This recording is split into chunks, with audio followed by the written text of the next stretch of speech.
imagine she's in a state with an abortion ban. 1 out of 3 women are, by the way, in our country. And she's a mom.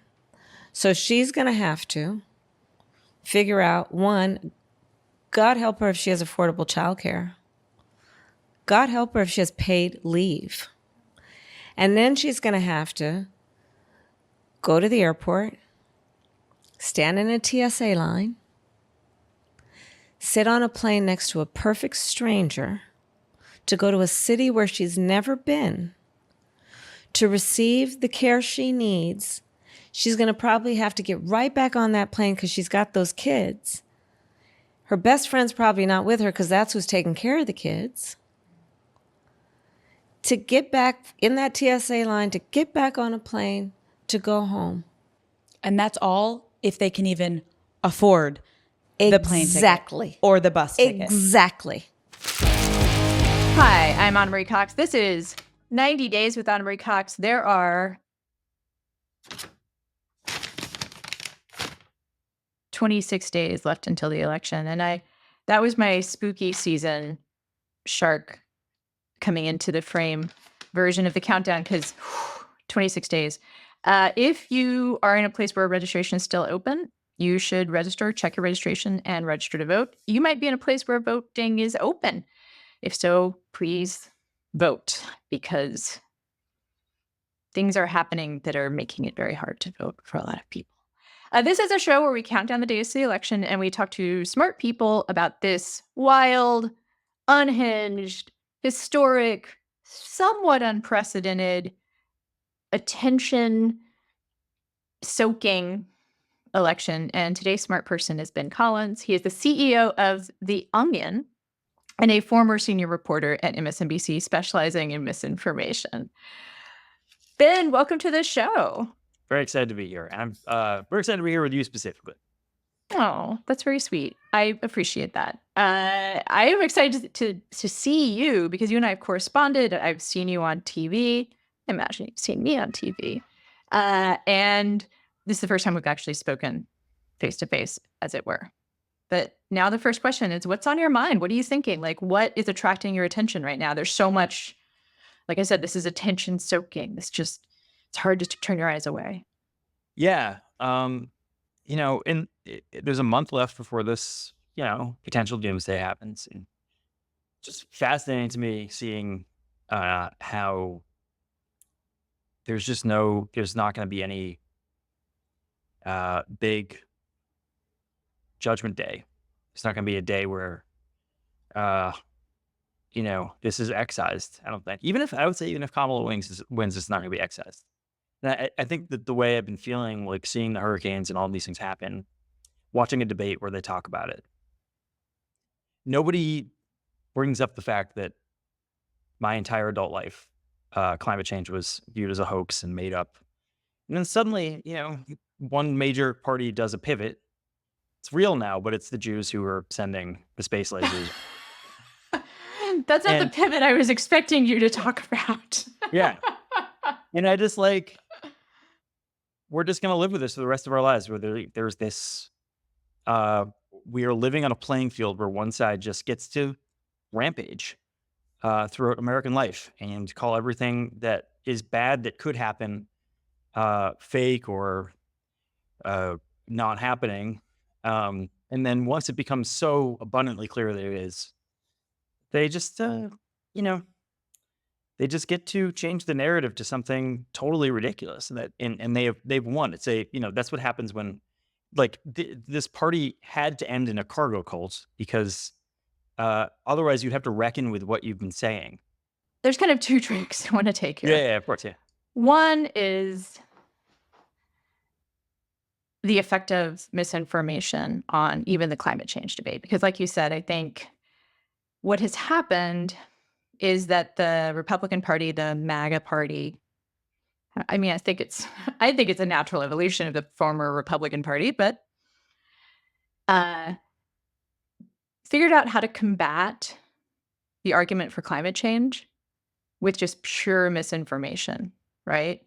Like, they went from it's a hoax to the more targeted, it's an intentional hoax. It's a conspiracy to keep you down, you Republican voters, right? And then I guess this sort of gets into the second track, which is, as a former misinformation reporter, like, I think you could speak to, like, isn't that just a much more effective information technique to make people scared rather than it's just a hoax? Absolutely. I think a thing that I've realized too is that there is a complicity in the mainstream media to these lies, but it's not in the way that people think. Um, in doing the work at a big place, at NBC, it was always like, this is too stupid to cover. For like years, it would be like, yeah, people are saying this, but it's, somebody with 1488 in their username. Like, why are we covering this? And then one day, a public figure would just blurt it out. And then you would have to be on defense. And suddenly you are basically alone in your trench at odds with an entire political party. And it makes you look like, partisan for saying that there are no direct energy weapons targeting like the west coast of Florida. Like, and you don't have this, you don't have the gravitas internally. I didn't have the gravitas internally to be like, hey guys, when I was saying you should cover that crazy shit, uh, like now Congress people are saying it. Now the presidential campaign is saying it. And it really does they've rigged the game in the dumbest way possible. And it's a masterstroke by mistake. It's like the guy who invented jumping backwards over the high jump in the Olympics. He's like, man, you look like a dumbass, but you have figured this out. And so now you've moved from MSNBC to The Onion, which is an interesting move for someone that used to report on misinformation. Right. I mean, and I want to bring back to the election, which is, so you covered 2016 and 2020 as a reporter. Yeah. Right. What is it like to cover? I don't know. Do we use cover to describe The Onion? I think people get upset when we do because we're like, it's so silly. Comment on what is the sort of point of view? Has that vantage point changed in observing this election? Right. Like, do you feel more empowered than you did as a reporter? And just what is it like? Because I know from talking to you back then, it was very discouraging. Oh my God, yeah. I mean, like everybody in our position had to basically leave that field. But like, if I were, so I don't interact with or in any way change anything that our writers' room does because it's perfect, and I don't want to go into a museum and be like, I don't know, the fucking Mona Lisa could use this fucking. Maybe I should look at something for real. Like, why is she being all shifty?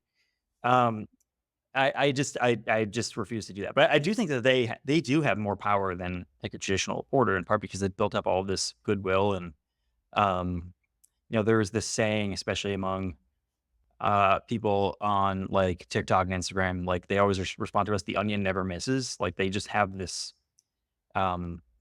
weight and authority with people that the traditional news doesn't have for various reasons. And other places that do like commentary clearly don't have, or places.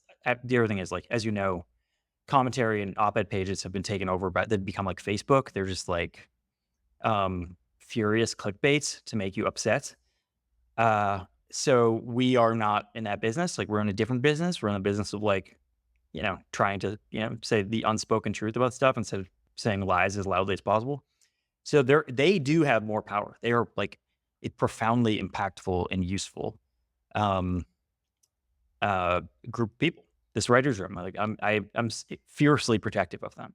In my, if I have any power, it's to get their stuff out there in different ways, and that's been really helpful and really cool. We just relaunched the Onion News Network for the first time in like 10 years, so that's been cool.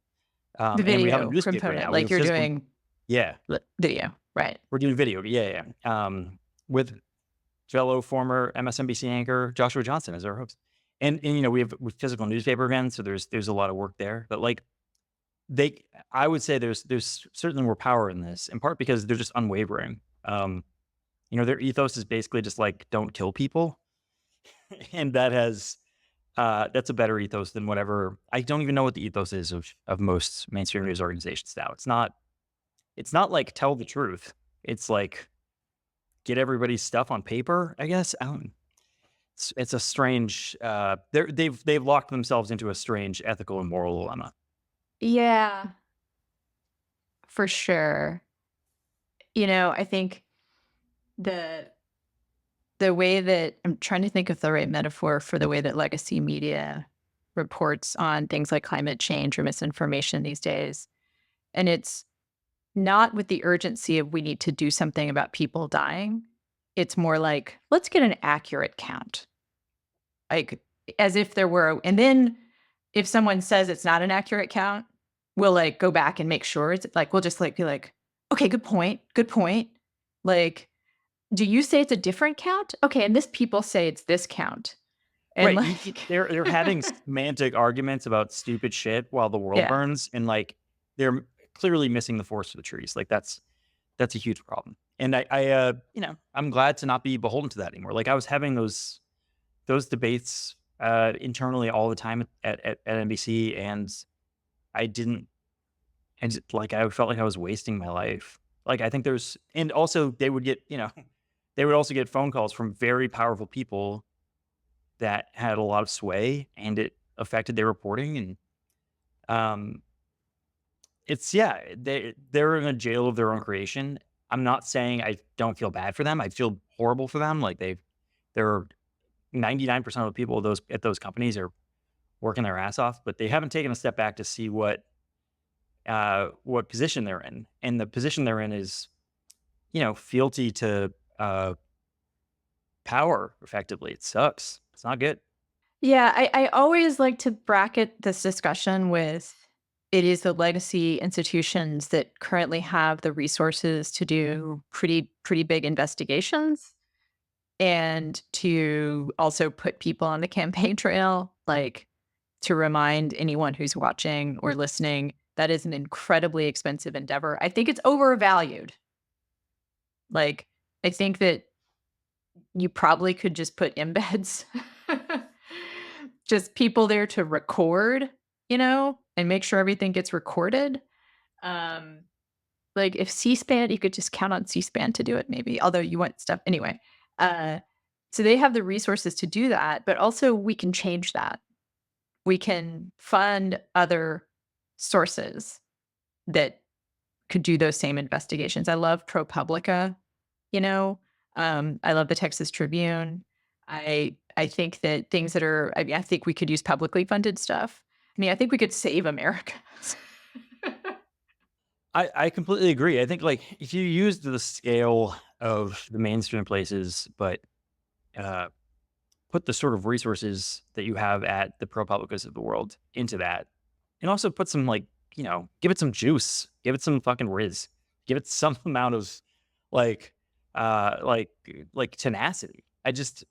It could be really useful. But like that requires you to be screamed at by Trump officials all day if you are middle to high management, of which makes up most of those companies, instead of reporters. So like it's look, I don't want to complain about fucking mainstream media all day. I want to sound like Yeah, Bunny. I mean, I was trying to think, like, what can we talk about? Should we talk about the election? Because this isn't Yeah, just no, of about course. this isn't Yeah. not just about punditry. I mean, this is about like what it is like to be watching this election and like what is taking up people's attention. One thing, and this like melds seamlessly into the conversation about legacy media, is Kamala Harris doing Call Her Daddy and Howard Yeah. Stern. I love it. I fucking love it. I am so happy about that. The View, like 60 Minutes, kind of whatever, sure. Yeah. But it's just, Late Show. She's not doing New York Times, NBC, and I don't think she should. Like, I know, like, that's an unpopular opinion among my colleagues slash former colleagues, but I mean, it's just, it's a wash to do those things. But I think like people have moved on. People have moved on to their media diets are their own niche podcasts, and like they have their own worlds. We've seen like this great balkanization of media in the last 10, 15 years. The like Trump world figured that out early. Like they realized that they can just go and just do that and that's it. And they can create their own separate pipelines. This is actually like, from my disinformation days, this was the dream of Steve Bannon and Rebecca Mercer back in the day. It was to create what they thought they had to create what was called like a second internet, parallel internet, where their version of the world was totally unbeholden to like facts and reality, obviously, but also like the traditional pipelines and structures of mainstream media. Like they did that at first in 2016, and they've created they created their pipelines of like Truth Social and Gab and Getter and all these other things, and they've created those social networks. But then they started to like realize like, oh, well, there are gaps that we can go into. That's how Ben Shapiro and Candace Owen and Joe Rogan have taken over traditional podcast networks. And then they just like, their big throwing the hammer down was Elon buying Twitter, obviously. And that allowed him to effectively, purchase the Bloomberg terminal of today for most journalists who will not just leave their engagement behind, will not stop looking at their like counts and just leave the fucking place. And like that's they effectively accomplished what they wanted to do there over the course of like 10, 15 years.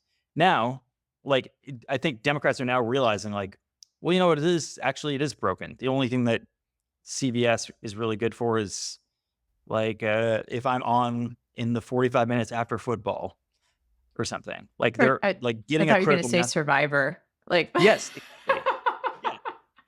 Yeah. But getting a critical mass of people is like you have to do it through these little sects all throughout various different parts of media. And like I think it's super smart. And I think that is correct.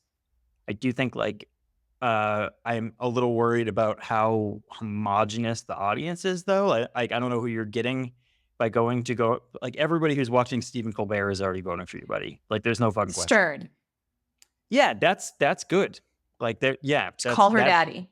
Call her daddy. Great. Amazing. She should talk to a fucking Palestinian person. Just a single Palestinian person, maybe. Yeah, that has been. I think it's probably a good idea to like maybe remind them that they're human beings after both political parties in the last year and a half have said, you're not. It is driving me up the fucking wall. But in part, can I just bring this up?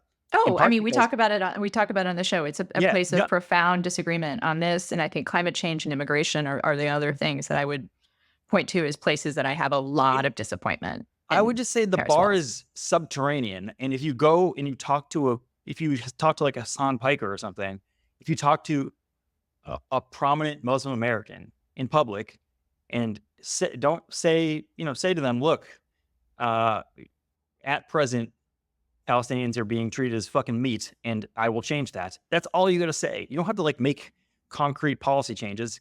You have to go out there and say, I actually recognize you as human beings, which the 2 million-year-old men that are currently one is running the country and one might in a month they were in completely different places than that. And I just want to say, by the way, I feel this way because of how I grew up politically.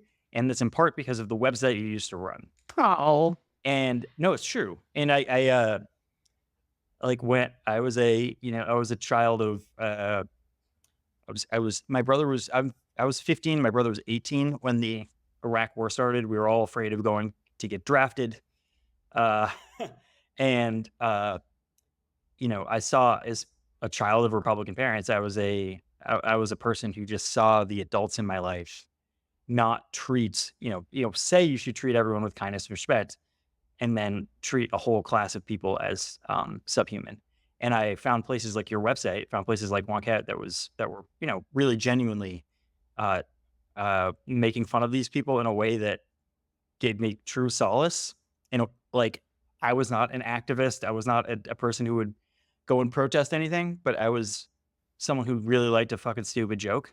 And it's a stupid jokes. Yeah, exactly. And that gave me just like an immense. It was like a balm for my soul at a time when that was not available. So I just wanted to thank you for that. We're gonna get a real smooth transition to the onion, but first, just to like talk about what my motivations were, and I think this might be parallel to The Onion, which is that one thing that I was really proud of at Wonkat is that it was humane. Then there was like underneath it all, it was not cynical, it was idealist. It was not cynical or nihilist. It was in the classic sense of cynicism of looking for an honest man because you do believe truth exists. You do believe that there is someone honest out there, right? Like it came from a place of I really fucking care. Like that is where my anger comes from, right? And that is where the humor comes from, is not that I don't care, right? It's that I believe we can do better than this. I'm going to get a little emotional about it. Like No, the I ass mean, fucking jokes included. yes, especially.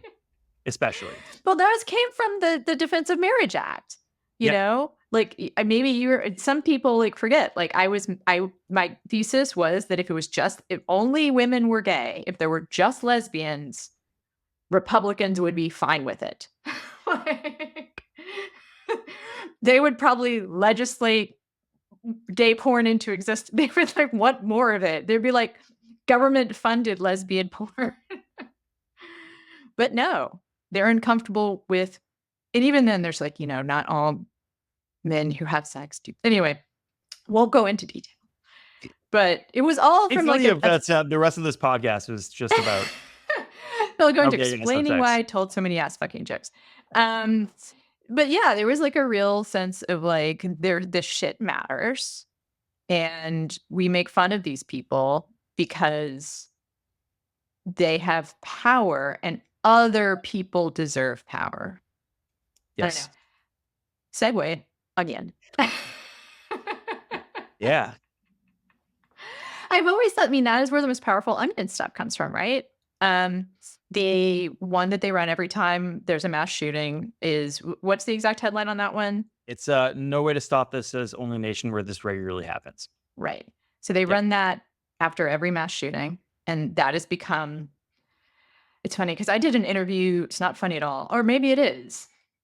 I did an interview with a woman who created a kind of macro for herself to write, a reporter at a legacy publication who created a macro to write about mass shootings because it was such emotional labor to do it new every time. Like, and she couldn't tell people that that's what she mean. Like, I'm not going to out her right now, but the Onion is allowed to show that in a way that reporters can't, even though that's what it feels like.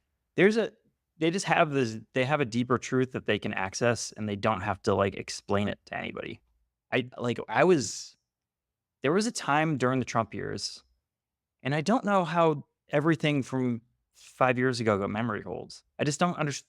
That's the thing that I would really like to see some psychological research about. But like, there was a time during the Trump years where white supremacists were killing people with such regularity, and this was my beat. They were going to doing mass shootings with such regularity that I would block off. I would tell my girlfriend, I would say like, pretty good chance that this Saturday or Sunday there's going to be a mass shooting. And one time there fucking was. Like one time it was the Poway shooting in San Diego. And we were about to go to the beach and I had to stop and I was like, shooting happened again to find out who the guy is and why he did it and all that shit. I had to go on, 8chan and find his fucking manifesto. And that was one of, I don't know, a dozen or something mass shootings that were tied to 8chan or 4chan or that general, what's now called terrorgram, the white nationalist movement in support of like anti-immigrant, in support of Trump, all that stuff that we've just forgotten about for no fucking reason, by the way, but whatever. And that's part of why I made this switch. No one remembers this stuff. And what I could report within that space was pretty narrow. I couldn't even bring up the stuff that was in those manifestos. And what I wanted to say, obviously, was like, these are some fucking weird, tiny dick losers who have like stupid brains. Like that's just what's going on here, and they are wildly like, they are so deeply out of touch with themselves, and that's what the problem is here. This is a This is a problem of people who feel emasculated because the culture they're in and all the other things. You wanted to have I wanted these like wildly more, psychological conversations about what's going on. You can't really do that. Like, that's just not a thing that mainstream media allows for, and that's fine, by the way. That's okay. But like, really, that at the end of the day, that's what was going on there. You can write a big article about it in the Atlantic that nobody will read, and then flesh whatever you want to do. Well, you'd have to read the rest of the Atlantic, which I'm not sure. Like, Yeah, and like that lifestyle is just like I wasn't born to do that. Like I was Yeah. like I don't want to write. And there are plenty of academics that will do that, in their own way. And like the best way of going at it is to make fun of them. Like that it's a better life for me because I'm better at doing that than putting a bunch of $5 words on NBCnews.com and then explaining it on midday MSNBC. I would rather, be in a group of people who can process this through humor. is there hope in satire then? Or is it humor? God. Is it satire? Is it humor? Like, I don't know if there's a difference or if it's worth saying the difference. I would but- say some things are just humor and some things are satire. Like when we brought back O&N last week, we did just this very like the most base joke. It was like a riff on eclipse coverage, and it was about how God's penis was visible for the first time in a millennia, and we had paid an animator way too much money to make the most like elaborate looking dick in the world, ethereal penis. That is not really. I mean, it's kind of satire, but it's just a joke. It's just a good bit. It's a gag, whatever. But then there's satire. There's like hard and fast satire. I would say like the stuff that we do when we talk about Palestine is part of that. Like there's my favorite headline from the Palestine coverage that we did. I'm not gonna call it coverage. The Palestine jokes that we made.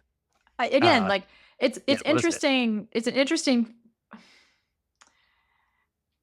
I find that an interesting distinction because part of me wants to encourage you to call it coverage because it's as coverage as it gets, Yeah. right? No, right. It's- It's like But okay, but I also let's understand talk people about who are it. like, what are you talking about? Like you guys are making stupid. You The just made thing, the stuff you've written about 30 seconds Palestine, ago. well, we can make it like an active verb, like Yeah, whatever it is. But they did a thing that says there was a fake editorial that said the Onion stands by Israel because it seems like we'll get in less trouble for that. That's the yeah, I saw that. And like that says there was a lot of shit baked into that headline. There's so many jumping off points in that headline. And there's what op-ed in the New York Times or what talking head on TV with a whole hour a day has said more than that, like 15, 16 words in that sentence. You can pack more of a punch. And we're certainly seeing like it is a thing that a question that we had when taking this over that I didn't know the answer to until we got in here was like, does this kind of thing still resonate with young people? Like, does it resonate with like 18, 19-year-olds, whatever, in the way that it did with me? And the answer is even more so. Like our demographics are completely insane. Like it's people our age, obviously, and they buy our newspaper. And then it's really like teenagers who have are just inundated with garbage and nonsense all day, and they accept this garbage and nonsense from us as a joke, and it's just a relief. Like finally somebody's doing it on purpose, and it's it's been heartening to see that does work for them. Do you think a deep knowledge is necessary to make the right kinds of jokes? Like, do you have to be educated in the issues to make the jokes that the Onion makes? I think to make them, yes. To understand them, no. Right? Right. Like to understand them, you can get a vibe that something is off and just be like, that's a silly sentence. Great. But to make them, you got to be like absolutely you got to be baked into it. These are like news junkies. Like when we went to start to make the newspaper again, we realized we had 3 people who designed college newspapers, like in the writer's room of like 11 people. Like these are people who are obsessed with the news and in the way it gets made and how it gets put together. And you can see it in like the quality difference over time. the quality hasn't dropped off here in the way. I don't know. I don't even know other satire publications that are at this level. I'm not sure there isn't. I mean, America's only newspaper is the tagline, Yeah, right? Like, I'm not yeah, sure there is another. I mean, I guess there are technically other satire papers out there, and I could think of the names if I thought about it. But right. But there's I wanted to there's say a about reason this one lasted. Yeah. I have another podcast called Space the Nation that I do with political science professor Dan Dresner. We talk about science fiction with an eye towards politics and policy. And we're doing political thrillers this month, including Dr. Strangelove. And I haven't seen it in years and years. And part of my job on the show is to like do the backstory of stuff. And I read the backstory of the show or the movie, and Kubrick, it's based on a nonfiction book. Or it's based on a nonfiction. It's based on a book that was based on a nonfiction paper. And Kubrick wanted to write it as a drama, but he kept on coming into the problem of no one will believe this. Like, if I write this, and also if I write this, they're going to think I'm joking. Yes. Like, they're going to believe that this can't actually happen. So I might as well make it a satire. Yes. That's like there was back when I used to cover like Russian troll farm stuff. A bunch of like Medusa and a bunch of Ukrainian and Russian newspapers had talked to people who worked in the actual physical Russian troll farm.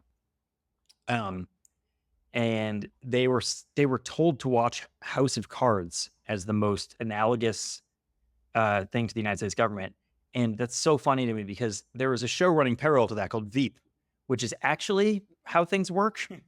Like this constant mayhem and panic and like optics and all this shit. It's nothing like fucking House of Cards at all. And it's just this, it's people constantly trying to save their ass in increasingly comical ways. And it is a comedy. Like this whole thing, not to mix metaphors here, but it does, everything constantly reminds me of like Roger Ebert's last words. Do you know Roger Ebert's last words? Like he was dying and he turned to his wife Chaz and was asked for a piece of paper to write something down because obviously he didn't have a vocal cord anymore. And he wrote down on a piece of paper right before he died. He wrote down because he had just had a near-death experience. And he wrote down, "This is all an elaborate hoax," which is kind of beautiful and incredible and all this stuff. And I think if you take a step back at all this shit, 20, 30 years, if we survive this thing, it will look fucking insanely comical as long as he loses. But I don't know. Coin flip, baby. Unfortunately, I think you're right. Because I think it's a form of the memory hole, right? Yeah. Is to see it as, oh God, I can't believe that happened, rather than that almost happened, right? Like, it's walking away from a car crash and being like, that was nuts. Not maybe I should wear my seatbelt, After me tomorrow on your show, can you have on a psychologist or somebody who can explain the fact that nobody seems to remember the years 2016 to 2020 in any fucking capacity? Because because we simply do not reckon with it. Like, I think it is the car crash thing where it's just like, we do not think about it. I don't think about it. It's just like there was no movies about the fucking pandemic. We do not think about this. And there's no movies there's no very little popular culture about the 1918 Spanish flu epidemic. There are kind of two classic ways to react to trauma. One is to constantly relive it, and that's kind of the thing I think a lot of people are familiar with.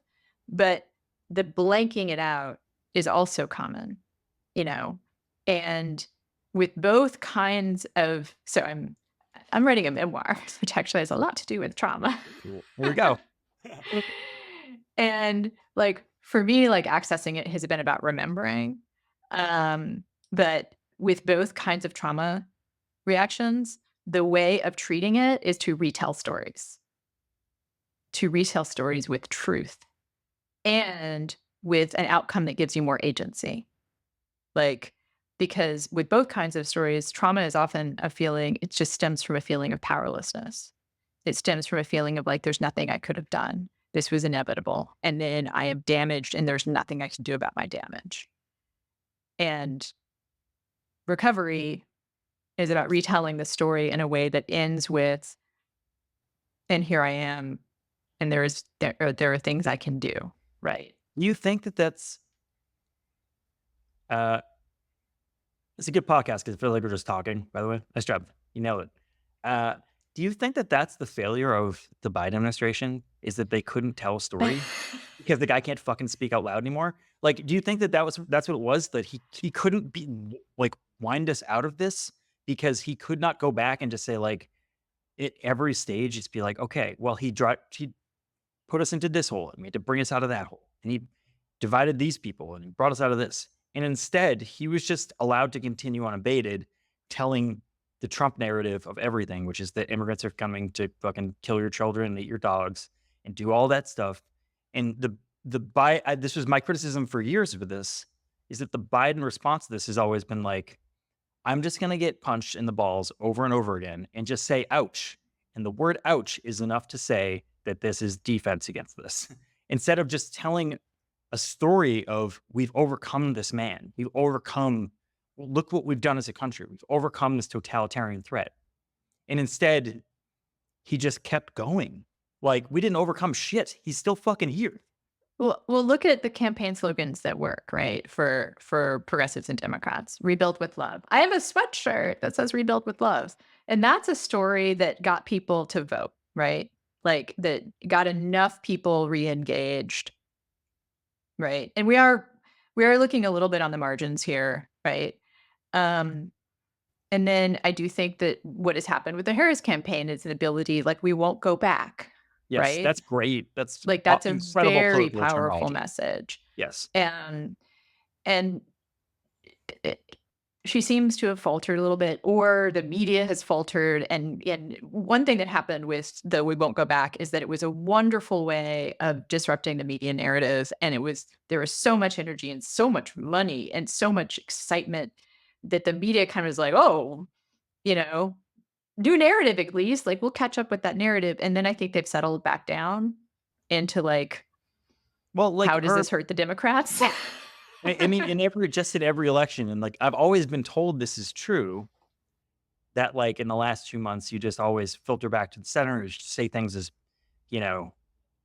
as much appeasement to the other party as you possibly can to try to catch people in the middle. But it does, like, it comes off, and especially in the polls, as like a strategy from a bygone era. It comes off to me as like weakness. It appears to me as like, oh, this woman doesn't believe in fucking anything. Which is really difficult, because I know that that's not obviously what she believes, but I've never seen anybody do anything but this, so I don't have an A/B test. Maybe Barack Obama did. Barack Obama didn't really center himself in 2008. He just kind of kept going.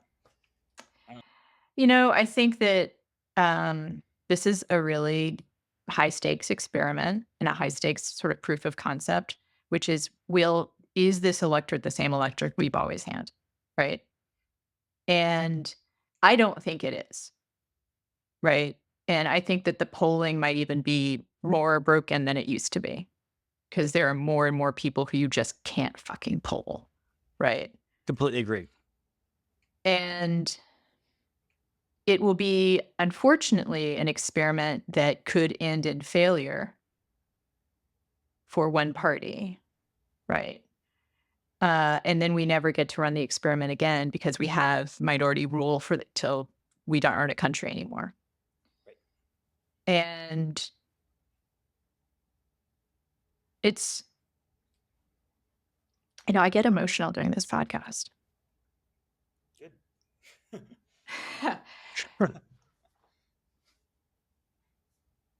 Because the stakes are so fucking high. Yeah. And we had Rebecca Nagel on yesterday, and she made a point that I think speaks to the electorate being not what we think it looks like, or what campaign strategists and political junkies, and I'm doing the quote marks for people who are watching, think it looks like. She made the point that there are enough indigenous people in Wisconsin to probably swing the state for Harris. And how many times do you think the word indigenous is mentioned on MSNBC? Right. Like, there could be obsessive coverage of it in the same way there's obsessive coverage of white women in the suburbs, right? You could be sending people out there to be like, how is this going to go? Like, this is an incredibly important swing demographic. If they don't turn these people out, they're going to lose. And that's not happening. And that's another, like, it's another place where the theory, and also the other unfortunate thing is if this electorate winds up not getting activated enough to, or gets suppressed enough, or they cheat enough. I mean, there's a lot of problems, right? There's a lot of shit that could happen. But Totally. if Trump and Vance win, the electorate will look different from now on because so many people won't be able to vote. Yeah, it's not. This would be the last free fair election, probably. Like it's just. I That mean, is just.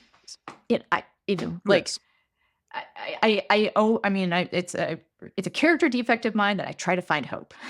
Like, I like the way I find hope is that I just kind of like look at the math and I just see she has a lot of ways to win. Like if she wins North Carolina or Georgia or Pennsylvania and she already has Michigan and Wisconsin all set up, then she wins. Like, and I understand that's not as easy as it sounds, but that's what happens, and that's all it takes.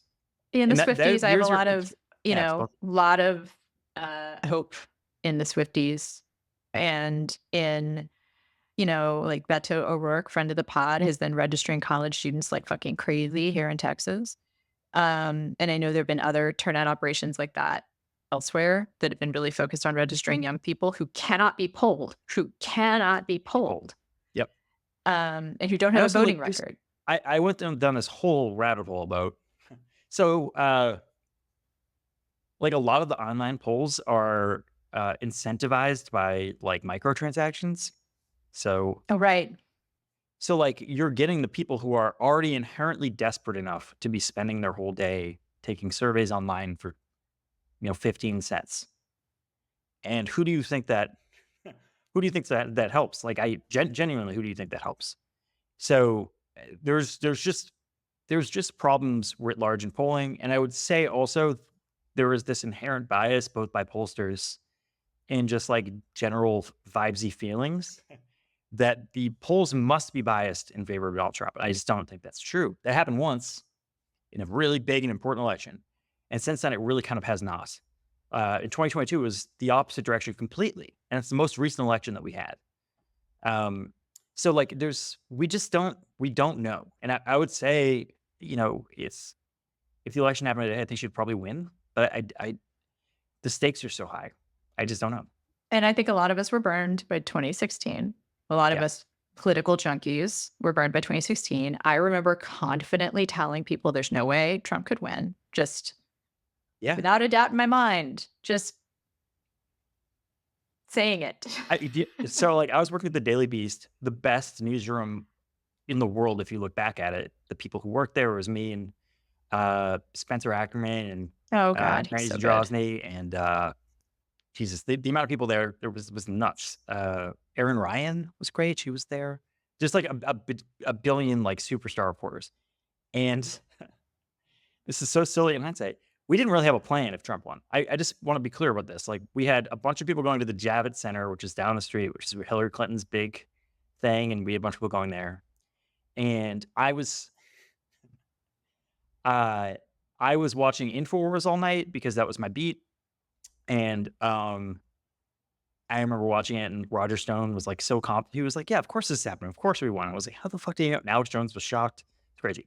But the only person we were sending to the Trump celebration, which is what it wound up being, because we thought it was going to be this silly, like sad thing at Trump Tower, was Olivia Nuzzi. Yeah, that turned out. And that bad. We're not gonna get into detail, but that turned out poorly. It was a whole different world. And like, look, if I remember correctly, she jokingly put senior Trump reporter in her Twitter bio in like 2014 or something. 2015, and that's what she became. And well, until other things happened. Anyways, that's just a weird side note. Uh, I think that when the history is written about some of the stuff that's happened in the past few weeks, that is a pivotal moment in a lot of things to send that reporter to that place, to make that person that Trump, to have her assume the mantle of senior Trump reporter. And we're going to drop that now. So many things happening by mistake is what I'm trying to say. So Ben, speaking of swinging Wisconsin, like the Onion has a certain amount of sway there, does it not? Yeah, it's from there. It's from Madison. Yeah. Yeah. So No, yeah. I think actually legitimately, not only might Madison have historic affection for it, but there is an argument that, like you were saying, you have a very young readership, and college students, if they're going to vote, they're going to vote for Democrats. Although actually, Terrence Woodbury, who was on the show, said something that was interesting, which is that young people are diverse and progressive largely because they're diverse, not because they're young. Do you know anything about the demographics of your readership? I do.